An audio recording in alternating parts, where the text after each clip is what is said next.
دلچسپی لیا کرو، اعمال میں کبھی کبھی اور کوتاہیاں نہ آنے دینا، اس لیے کہ جب تم نیکی کرو گے اللہ کو راضی کرنے والے اعمال کرو گے، اللہ پر نیکیوں کا فائدہ دنیا میں تمہیں ملے گا۔ ان الحسنات سیاح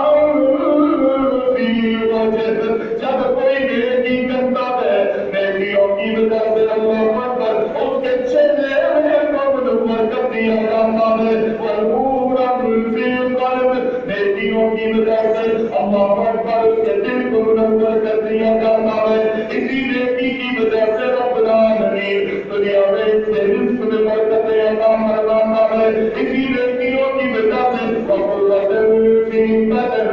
ابن عباس فرماتے ہیں نیکیوں میں دلچسپیاں لیا کرو، نیکیاں اور یہ تمہارے نیک اعمال تمہارے بدن کو مضبوط کر دے گا، اور اللہ پر